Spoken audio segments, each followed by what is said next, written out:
চতুর্থ শ্রেণীর বাংলাদেশ ও বিশ্ব পরিচয় সাবজেক্টের 99% কমন সমাধান দেখাবো।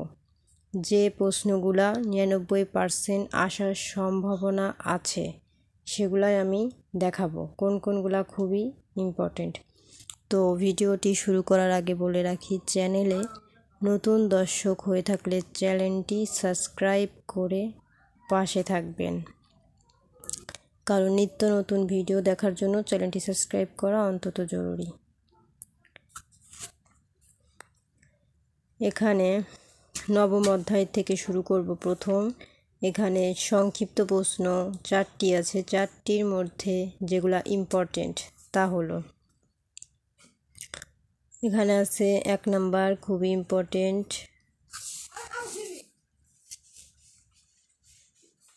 গ্রামীণ অঞ্চলের 2টি সুবিধা উল্লেখ করো। এটি 99% আসার সম্ভাবনা।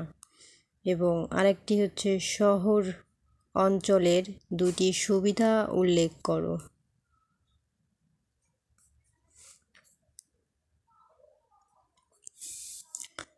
এই নবম অধ্যায়ের মধ্যে এই 2টি ইম্পর্টেন্ট এবং এর মধ্য থেকে একটি ইম্পর্টেন্ট বড় প্রশ্ন, সেটা হলো এলাকায় কোনো কিছু মেরামত করার দায়িত্ব কার। এটি আর এই অধ্যায় থেকে এই 3টি প্রশ্নের মধ্য থেকে যে প্রশ্নটা ইম্পর্টেন্ট, যেগুলা এর মধ্য থেকে এই যদি নবম অধ্যায় থেকে প্রশ্ন করা হয় তাহলে এই 3টির মধ্য থেকেই আসবে। তারপরে 10ম অধ্যায় এশিয়া মহাদেশ। এর সংক্ষিপ্ত প্রশ্নের ভেতর যেগুলো ইম্পর্টেন্ট তা হলো 1, বাংলাদেশ ব্যতীত এশিয়া মহাদেশের 2টি দেশের নাম লেখো। এটা ইম্পর্টেন্ট। এবং 2 নম্বরে আছে এশিয়া মহাদেশের পাশে অবস্থিত 2টি সাগরের নাম লেখো। এটি ইম্পর্টেন্ট, যেগুলো 99% ইম্পর্টেন্ট। আমি সেই প্রশ্নগুলাই এখানে দেখাবো, এখান থেকেই আসবে সমস্ত প্রশ্ন। তারপর 3 নম্বরে আছে এশিয়ার 2টি প্রধান ফসলের নাম লেখো। এটি অনেক ইম্পর্টেন্ট, এই যে দাগানো, স্ক্রিনশট দিয়ে নিও। আর এই 10ম অধ্যায়ের মধ্যে বড় প্রশ্নের মধ্যে একটি ইম্পর্টেন্ট, তা হলো এশিয়া বিশ্বের বৃহত্তম মহাদেশ কেন। এইটি হচ্ছে বর্ণনামূলক প্রশ্ন, এটিও ইম্পর্টেন্ট, এই যে দাগ দেয়া। এখন চলে আসি অধ্যায় 11 বাংলাদেশের ভূ প্রকৃতি। সংক্ষিপ্ত প্রশ্ন আছে 4টি। তো এই 4টির মধ্য থেকে ইম্পর্টেন্ট যে প্রশ্নগুলো তা হলো, এই যে 1 নাম্বার, বাংলাদেশের নদীগুলো কোন সাগরে পতিত হয়েছে, ইম্পর্টেন্ট।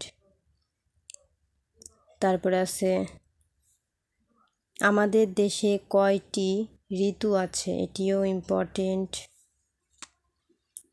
তারপরে এই 2টা খুব একটা আসবে না, যে আমাদের দেশে জলাভূমির ম্যানগ্রোভ বন কোথায় অবস্থিত, মানে এটাই আবার একটু কঠিন হয়ে যায়, যার কারণে এটা দিবে না।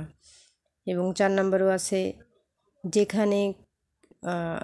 সেখানে কোন কোন প্রাণী পাওয়া যায়, এটাও আসার মতন কোনো সম্ভাবনাই নাই। এটা 2টার মধ্যে কোনো প্রশ্নই আসবে না। এই আসলে এই 2টার মধ্য থেকে একটি আসবে। এবং এই নবম অধ্যায় 10ম অধ্যায় দেখালাম, এর আগের পৃষ্ঠা প্রশ্নগুলো খুব একটা আসবে না, আসলে এখান থেকেই প্রশ্ন করা হবে এবার। এবং বড় প্রশ্নের মধ্যে যেটি ইম্পর্টেন্ট তা হলো এই যেটি, সমুদ্র সৈকতগুলো রক্ষায় তুমি কি কি করতে পারো।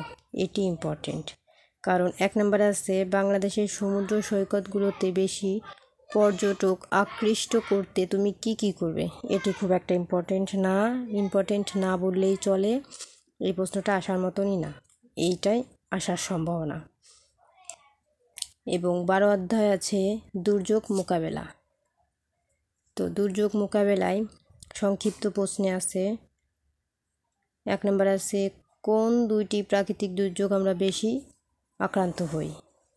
2 নম্বর আছে বন্যার পর কোন কারণে রোগের প্রাদুর্ভাব বেড়ে যেতে পারে, এটা আসবে না। আগুন লাগার 2টি কারণ উল্লেখ করো। বন্যা প্রতিরোধে 2টি উপায় লেখো, এই যে এটা ইম্পর্টেন্ট। 4 নম্বর এবং 1 নম্বর, এই 2টি ইম্পর্টেন্ট। এবং বড় প্রশ্নের মধ্যে ইম্পর্টেন্ট হচ্ছে মানুষ কিভাবে বন্যায় ঝুঁকি আরও বাড়িয়ে তুলেছে। জলোচ্ছ্বাস সাইক্লোনের প্রভাব বর্ণনা করো, এটা ইম্পর্টেন্ট না, এটা একটু কঠিন, এটা দিবে না, দিলেই 1 নম্বর দিবে। তো 12 অধ্যায় থেকে এই 3টি সংক্ষিপ্ত প্রশ্ন আমি করে দিলাম। এর থেকে সহজ প্রশ্ন কোনো ইউটিউব চ্যানেলই দিবে না। তো চলে আসি 13 অধ্যায় বাংলাদেশের জনসংখ্যা। এর মধ্যে যেটি ইম্পর্টেন্ট, বাংলাদেশের বর্তমানে বার্ষিক জনসংখ্যা বৃদ্ধির হার কত, বর্তমানে জনসংখ্যার ঘনত্ব কত, জনসংখ্যার ঘনত্বের ভিত্তিতে বর্তমানে পৃথিবীতে বাংলাদেশের অবস্থান কত, অতিরিক্ত জনসংখ্যার একটি সামাজিক কারণ উল্লেখ করো। এই 4 নম্বর ইম্পর্টেন্ট। এবং এখানে লেখা আছে বাংলাদেশে বর্তমান বার্ষিক জনসংখ্যা বৃদ্ধির হার কত, এটা ইম্পর্টেন্ট। এবং বর্তমানে জনসংখ্যার ঘনত্ব কত, এইটিও ইম্পর্টেন্ট। এই 3টি, এই 3 নম্বরটা আসার সম্ভাবনা নেই। তারপরে চলে আসি বড় প্রশ্নে, পরিবেশের ওপর অতিরিক্ত জনসংখ্যার প্রভাব কি কি, পরিবারে শিশুর সংখ্যা কম থাকলে কি কি হতে পারে, এটি আসবে না। এই যে 1 নম্বরটা ইম্পর্টেন্ট, এটা আসবে। 14 অধ্যায় আছে আমাদের ইতিহাস। সংক্ষিপ্ত প্রশ্নে আছে বাংলার প্রাচীন যুগের একজন রাজার নাম লেখো। কোন শতাব্দীতে বাংলায় মুসলিম শাসন প্রতিষ্ঠিত হয়, বাংলার মধ্যযুগের একজন শাসকের নাম লেখো। কোন শতাব্দী থেকে বাংলার সাহিত্য চর্চা বিকশিত হয়, এই যে 1 নম্বর ইম্পর্টেন্ট। বাংলার প্রাচীন যুগের একজন রাজার নাম লেখো, ইম্পর্টেন্ট। এবং বাংলার মধ্যযুগের একজন শাসকের নাম লেখো, ইম্পর্টেন্ট। এবং কোন শতাব্দীতে বাংলায় মুসলিম শাসন প্রতিষ্ঠিত হয়, এটিও ইম্পর্টেন্ট। বড় প্রশ্নে আছে মধ্যযুগে বাংলার ধর্মীয় আচরণের বিবরণ দাও, মধ্যযুগে বাংলা ব্যবসায়ী বাণিজ্য বিবরণ দাও, কি 1 নম্বর ইম্পর্টেন্ট। 15 নম্বর আছে আমাদের মুক্তিযুদ্ধ, এটার মধ্যে ইম্পর্টেন্ট ভাষা আন্দোলন কখন হয়েছিল, ইম্পর্টেন্ট। 6 দফা দাবি কখন উত্থাপন করা হয়েছিল, এটিও খুবই ইম্পর্টেন্ট। এগুলো একদম 90% বেশি। বাংলাদেশের স্বাধীনতা ঘোষণা দেওয়া হয় কখন, এটা আরও। এই যে বাংলার স্বাধীনতা যুদ্ধ কয় মাস স্থায়ী হয়েছিল, এটাও ইম্পর্টেন্ট। এই 4টা খুবই ইম্পর্টেন্ট, কোনটা যে চলে আসে বেশ করে এই 2, 3, 4 এই 3টার মধ্যে থেকে আসবেই। এবং বড় প্রশ্নে আছে 1970 সাল নির্বাচন আমাদের জন্য গুরুত্বপূর্ণ কেন, এই যে এটা আসবে, এই একটা ইম্পর্টেন্ট। এবং 16 নম্বরে আছে আমাদের সংস্কৃতি, অল্প কথায় উত্তর দাও। বাঙালি সংস্কৃতির 2টি উপাদানের নাম লেখো। উৎসবে আমরা কোন ধরনের মিষ্টি খাই, লোকসঙ্গীতের 2টি ধারার নাম লেখো। আমাদের সংস্কৃতির জন্য কি কি হুমকি আছে, এই যে এটা ইম্পর্টেন্ট। এই যে উৎসবে আমরা কোন ধরনের মিষ্টি খাই, ইম্পর্টেন্ট। এবং লোকসঙ্গীতের 2টি ধারার নাম লেখো, এটাও ইম্পর্টেন্ট। এই 2টি ইম্পর্টেন্ট। এবং বড় প্রশ্নের মধ্যে আছে বাঙালি সংস্কৃতির কোন বিষয়টি তোমার সবচেয়ে পছন্দের কেন। এবং 2 নম্বরে আছে তোমার মতে আমাদের সংস্কৃতির প্রধান বৈশিষ্ট্য কী কী,